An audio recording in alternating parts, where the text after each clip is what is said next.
अनिल नार्जारिमोननि भाइरालनि उनाव बर'नि सासे IPS ओंखारबावदों होननानै भाइराल आं दहाय मोनसे होदोंमोन आरो बे बर'नि IPS जाफ्लानायखा IPSआ जे फन हरनानै ओरैबायदि टर्चार खालामग्रा बेखौ दासिमाव मा खालामखो आरो बै IPSआबो भिडिअखौ नायदोंब्ला आं जोबनायाव बे इनफरमेसनखौ हैगौ फिन खेबसेबाव गासैनिसिमबो अननाय आरो सिबिनायखौ बावहरनानै जोंहा बिराद गेदेर खौरां फैदों दायो नोंथांमोननो होनो थांगासिनो दङ मानाव गेदेर प्रमद बर' साराबो बुंदों बर'फोरा दासिमाव मोनथाम गोरोबथा मोनदोंब्लाबो थांखिसिम सहैजोबनो हायाखै बेनि थाखायनो जों खामानि मावगासिनो दं सम हो आरो जोंहा मानगोनां दिपेन बर' सारा बुंदों जोंनि जोबथा थांखियानो जाबाय आलादा बड'लेण्ड रायजो एबसुआ सोमावसारनायखौ दोनथ'दोंसोमोन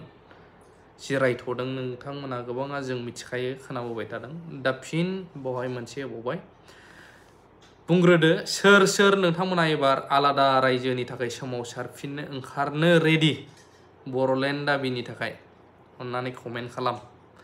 सिगांथ' गोबां खानाय हजादोंमोन मादोंमोन निस्सय खायफा हजानायफ्रा दासिमाव एसेब्लाबो मोनथायफोरखौ मोननानै गोजोननाय मोनदोंबाबो कमेन्ट होनो हागोन जाय हजादोंमोन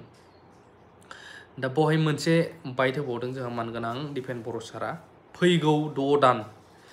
6 दाननि गेजेराव बिटिआर गोरोबथानि दफाफोरा आबुङै सम मथे मावफुंजायाब्ला एबसुआ गोख्रोङै सोमावसारगोनखौ थान्दै मेलाव थांखि लादों दिपेन बर' बेखौहाय जोंहा फोसावदों रादाब बड'लेण्ड रादाबावहाय बे बाइट लिरनायखौहाय थ' बेबायदि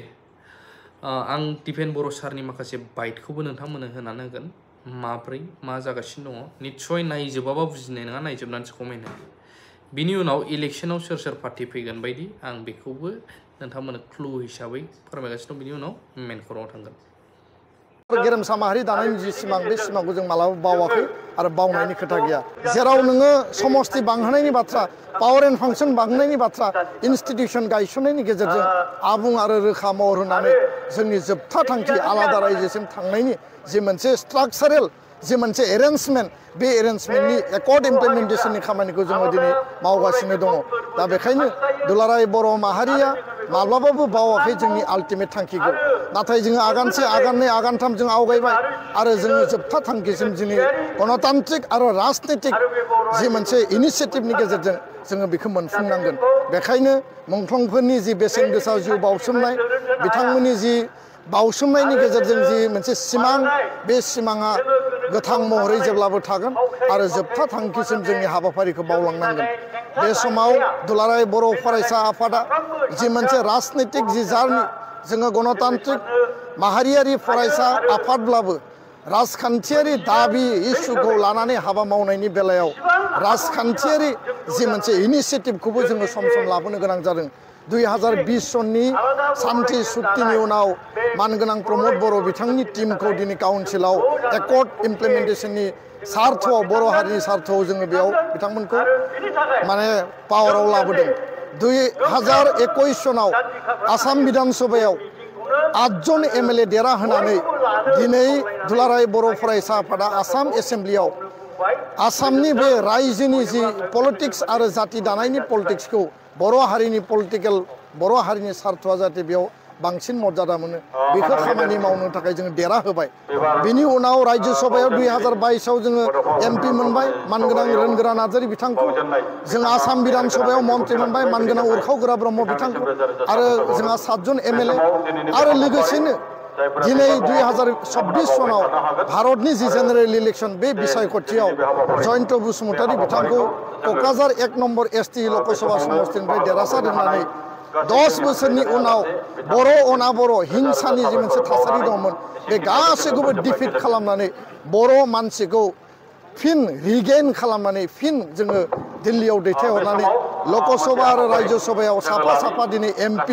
जोङो बे मोननो हाबाय आरो बे MPआ दिनै थारैनो दिल्लीयाव थांनानै एकर्डनि दफा मावफुंनायनि थाखाय बिथांमोना खामानि मावगोन दा बेखायनो बाथ्राया जाबाय स्पष्ट बिटिआर सुक्ति मावफुंनायनि थाखाय जि मोनसे राजनितिक मजबुत मोनसे थासारि दानानै होनांगौमोन बेखौ दाबाय आरो सुक्तिनि दफा बायदियै समस्ति दानाय समस्तिनि सिमा बारायनाय बिटिआरनि सिमा बारायनाय पावर एंड फांक्शन सब्जेक्ट बांहोनाय आर्टिकल 280 नि बाथ्रा बर' कसारी काउन्सिलाव भिलेज नटिफिकेशन सोनांगौ भिलेज इनक्लुजन बिटिआरआव गामि सोसननांगौ सनितपुर बिश्वनाथनिफ्राय बे कार्बि आंलंनि एसटि हिलनि मर्यादा एनडिबि नि दैदेनगिरिफोरनि जिखिनि जेंना जेंसि दङ केस उइथड्र खालामनांगौ रिहेबिलिटेसन मार्टियार परियालनि एक्सग्रेसिया जेलाव थानाय एनडिबिफोरखौ दिहुननानै लाबोनांगौ आरो लोगोसेयैनो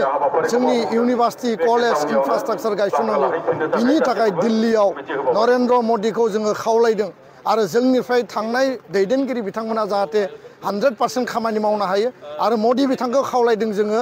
जे फैबाय थानाय 6 दाननि गेजेराव बिटिआर सुक्तिखौ 100% मावफुंनांगोन आरो जुदि मावफुङाब्ला गणतान्त्रिक आन्दोलन खालामनो थाखाय दुलाराय बर' फरायसा आफादा बाध्य। नोंथांमोना खोनाजोबनो मोनबाय एबारनि बिटिसि इलेक्शना पार्टियानो पार्टि जागोन बायदि नुहुरो बोरै इउपिपिएल थाबाय जोंहा बिपिएफ थाबाय कंग्रेसआबो थिग गैया कंग्रेस फैबायथ' मोनथाम जादेरखाबायानो नै बिजेपि थाबाय बिजेपियाबो जोंहा नोजोर नांगासिनो दंखायो बिटिसिखौहाय ना इउपिपिएलनो होगोन ना बिपिएफनो होगोन नांगौबा जोंनो सालायगोन साला बर'फोरनि मोन्थायखौ मानो बे आंनि बुंनाय बाथ्रा नङा मोनसे निउस पेपार फैदों आं दाहाय खिथागोन एबार इउपिपिएलखौ फुरा एरखारनायनि खौरां फैदों निउस पेपार एसामिस निउस पेपार दै आंनि बुंनाय नङा अब्ला बिपिएफखौबो नाङा इउपिपिएलखौबो नाङाब्ला टारगेटआ मा बिटिसिखौ राज खालामनाय बर'फ्रा मा जानो हागौ सानदो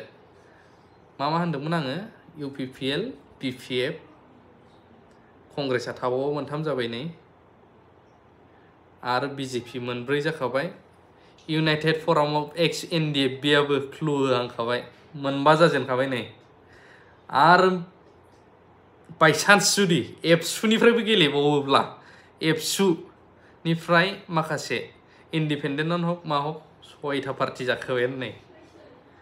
साननानै नायदो अब्ला गावजों गावनो सेलाय बेलाय मोनसेल' सिटखौ उनाव गावजों गाव बुलायलायनानै बेलेगा बिजेपिया थं अब्ला मा जागोन साननो गोनां ना बेबायदि नुहुरो आरोना क्लु मोननाय बायदिबाथ' गोबाङा दारायगोन एबार अब्ला नोंथाङा सोरखौ सायख'मारगोन सोर मावगोन जोंनि हारिनि थाखाय बे मोनसे गेदेर सोंलु फैदों दा मेन खर'आव थांनो आं बै मोनसे निउस पेपार जाय मोन्दों बेखौहाय आं दाहायफोर मोजां कालेक्ट खालामनानै स्टाडि खालामनानै एसामिसआवसो नालाय होनो नाजागोन इउपिपिएलखौ एरख'लायनाय बेनि सिगां दा जोबनाय खर'आव नैबेखौ होनो सानो बर'नि आइपिएसनो गाव प्रमिला रानिमोननि मेदाममोननि न'खरनि ओमफ्राय फैसा दाबि हरदों सासे आब'नाव आंनो बुंहरबाय थाबाय खबर लाहरलाय फंबाय प्रमिला रानिमोननि न'खरनियाव सोरबा बिदि दं नामा नाराबारियाव आं इनकुवारि खालामहरबाय गैया नंखाय बिसिनि जाफ्लानानै नाम लाफ्लानानै बे आब'खौ थगायहरगासिनो एक्सिडेन्ट जादों फैसा नांगौ हरथार बिब' लेंफ्ला हराबा बै आब'खौ माने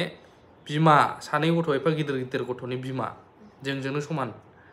अब्ला बेखौहाय गाज्रि एमएमएस लन्थं बानायनानै भाइरेल खालामगोन दम हरनाया दा बे बिथांखौहाय